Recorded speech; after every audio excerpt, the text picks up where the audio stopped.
What's going on YouTube? It is Repulse back another video. In today's video we have our Club World Cup semifinal match preview. Obviously Chelsea play Fluminense in the Club World Cup semifinal. Yeah, it's an intriguing matchup. Obviously it's the Thiago Silva derby. Thiago Silva is now a player at Fluminense. Obviously was a Chelsea legend for the couple years that he was here. Contributed a lot to the team and their successes and was a major factor in us winning the Champions League. So, I think everyone's really excited to see him play tomorrow. But everyone's also excited to just see Chelsea play and see if we can make the final of the Club World Cup and just continue to stack on the money. So yeah, with that being said, I say we just jump straight into it, talking about how Fluminense got to the semifinal. Fluminense got to the semifinal in match day 1. They drew to Borussia Dortmund 0-0. I think most of us watched that pretty stagnant game. I think Fluminense definitely could have won. It was that at that time that everyone realized that the Brazilian teams are a lot more fit than the European sides. Obviously, we're playing league games before they came to the Club World Cup. They didn't really have a break beforehand. The break is in the winter when they have around like 3 weeks off.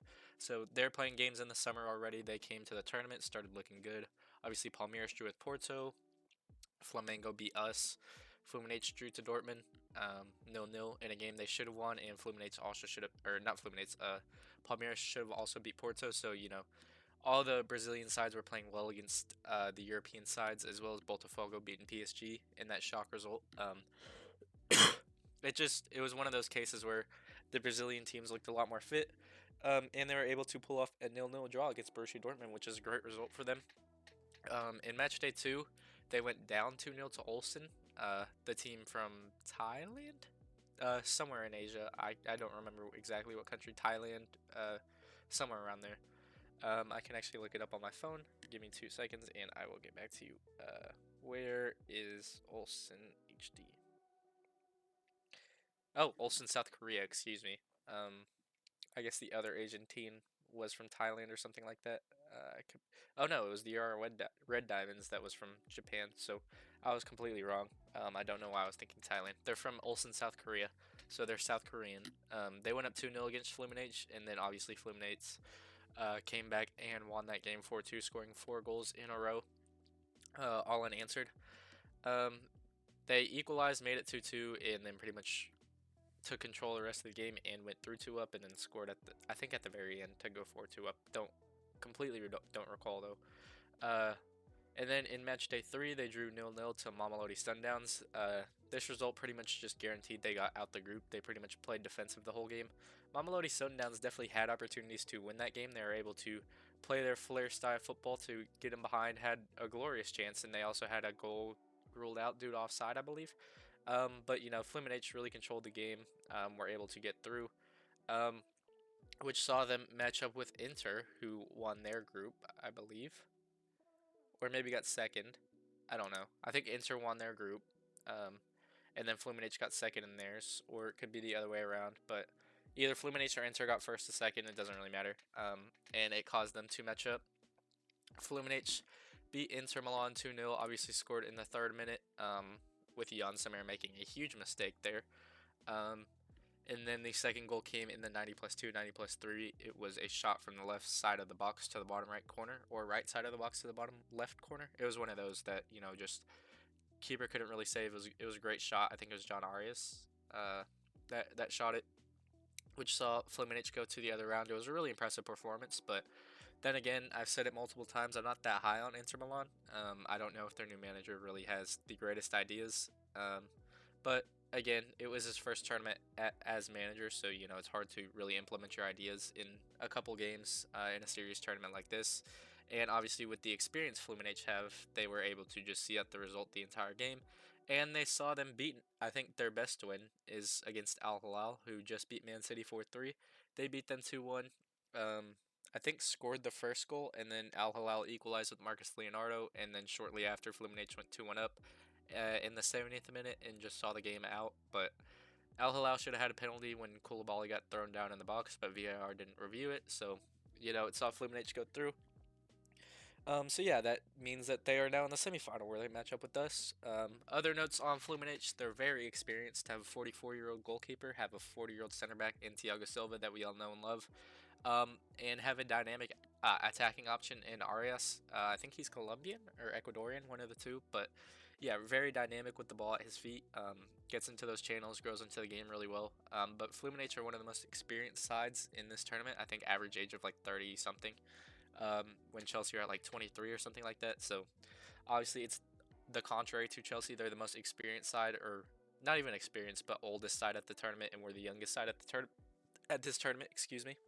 But yeah, that is all about Fluminense and how they got to the semifinal. So let's talk about Chelsea, which we all know. Um, every game, bar the two group stage games in match day 2 and match day 3, have a match review on my channel if you want to go watch those. There's one for LAFC, one for Benfica, one for Palmeiras. I know y'all love the Benfica one, but I think everyone was just on an adrenaline rush after, obviously, that whole 2 hour delay, and then Benfica getting a penalty that wasn't a penalty, then getting your red card 2 minutes into extra time, and then Chelsea scoring right away, or no, 9 minutes later with Christopher Nkunku, and then scoring 2 goals right away after that. But if we want to talk about everything, we started out pretty slow with the 2-0 win against LAFC. It was a very controlled result. LAFC just weren't the greatest side. And yeah, it saw them get beat 2-0. Really controlled result by us. Again, Pedro Neto scored, and then Enzo Fernandez scored with the Liam Delap cross. If y'all remember that, that was his debut. Nicholas Jackson was the one to assist Pedro Neto in that game too. Both strikers looked great in that game. The Flamengo result, we were up 1-0. Pedro Neto scored in that one, and then Flamengo scored 2 goals pretty much back to back, and then Nicholas Jackson got a red card, which was a stupid challenge. I was there. I don't know why he did it still. Even when everyone saw the replay, everyone just pretty much bowed their heads, accepted what was about to happen, and Nicholas Jackson was then sent off. And then Flamengo scored again after that, and that was that. Saw Flamengo go top of the group, where they solidified their spot at the top of the group, which meant that Chelsea had a must-win game against S Tunis in match day 3 of the Club World Cup in the group stage. Won 3-0 with Liam Delap getting his first goal, Towson scoring, and then Tyreek George scoring at the very end of it. S Tunis were just no match for us physically. Delap was bullying them. Even Madueke had a good game. Yeah, we rested our starters, and everyone seemed to play well. That was Andre Santos' debut. That was, Asugo came on. Mamadou Sarr's debut. Um, yeah, so a lot of players got to rotate in that game. We still controlled the results, still played very well in that game. So it saw us go through to the round of 16, where we all know what happened against Benfica. Probably the craziest Chelsea game we have ever watched. It's definitely a historical game, especially if we go on to win this tournament. It's definitely something that's going to go down in history, and you pretty much just had to be there. Um, Reece James scored a free kick in the 62nd, 61st minute, somewhere around there, after Cole Palmer won a free kick, got a yellow card for the opposing team for that in Benfica. And then Reece James slotted it into the bottom left corner, catching, what is it, Trubin or Luna? Trubin out. Um, and then there was a weather delay in the 85th minute that lasted like 2.5 hours or so. And then Benfica come out. Uh, the ref that was awful that entire game gives a handball that wasn't a handball. So Benfica get a penalty. Uh, then Angel Di Maria scores it down the middle. And then 2 minutes into extra time, because the game went to extra time, Benfica gets a player sent off on a challenge on Levi Colwill, who is suspended for tomorrow's game. And then in the 112th, 113th minute, something like that, Christopher Nkunku scores, and then Neto scores right after, and then KDH scores, and Chelsea win 4-1 to move to the quarterfinal, where we win 2-1. Cole Palmer scores very early on in the 13th minute of the game, I believe. And then Palmeiras equalized with Esteval Willian pretty early on in the second half, maybe like the 52nd minute, somewhere around there. Not for sure on that one. I know Cole Palmer's was in the 13th, though. Yeah, Esteval Willian equalized, and then Malagusto, or, well, I guess it was a Wereton own goal. But Malagusto played in a cross from a set-piece routine. It was one of those where we played a short corner. Enzo Fernandez played Malagusto through. He crossed the ball with his left foot, and then bounced off a defender, bounced off Wereton's like wrist, and went into the back of the net, which saw us win the game in the 82nd, 83rd minute, somewhere around there, which saw us into the semifinal, where we now face up against Fluminense. Again, those minutes might be completely wrong. This is basically off memory. I have no script, no nothing. I'm literally just talking about what I remember seeing and what I remember seeing from the clock. But we are into the semifinal against Fluminense. Other notable things are that Delap and Colwill are suspended going into this game, but they will be able to return for the final. And then Lavia is not fit. Reece James is, and then no update on Badiashile. He may be back for this game, but considering he was walking on crutches for the Benfica game, I did not put him in this side because I have no idea about the status of him. So yeah, let's take us to the lineup. Um, so I went with Sanchez in goal, obviously been our number one the whole tournament. And then on the fullbacks, I went with Reece James and Cucurella. When both are fit, they're both going to start always. I think that's pretty set in stone. I think we could see Malo Gusto playing here and Reece James playing here if that's something that Maresca wants to do tomorrow. It's always a possibility since, Cole was out. But I went with Tossin and Chalaba, and I think Reece James inverts this game. I think that's why I put Santos here. Santos can play up here, and then Moises can move this way, and Reece James can fill in right here. So Cucurella plays in the back three while Reece James inverts into midfield with Caicedo, allowing Santos and Enzo. So you have a box midfield of four with James, Caicedo, Santos, and Enzo. Pretty much these four playing in the midfield with Palmer and Neto on the wings because uh, uh, Maresca said that he only sees Nicholas Jackson as a 9, so I didn't want to put him on the left. You could see João Pedro on the left, and you could see Enzo go to another make of this would be João Pedro right here, Nicholas Jackson right here, Palmer right here, and Enzo right here. But I think Neto's undroppable at this point. I think he's been our player of the tournament so far, as well as Reece James, Enzo, and Palmer. I think those are the four standouts of this tournament. Obviously, Caicedo is a beast in every game he's played. But obviously, when you're looking at player of the tournament, you're looking at the goals and the assists, and I think Neto's the one that's been doing that, but also Enzo and also Palmer, so credit to them, as well as Reece. Um, but yeah, I think João Pedro plays up top. It was pretty much hinted by Maresca that João Pedro was going to play up top this game, because he said João Pedro's ready if we want to choose him, and then of course there's Nico. I think is what he said. So pretty much saying that Nico's there to pretty much back João Pedro up.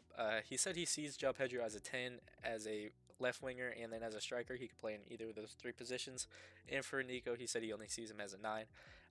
But I think João Pedro, with the way he played last game, deserves to start this game.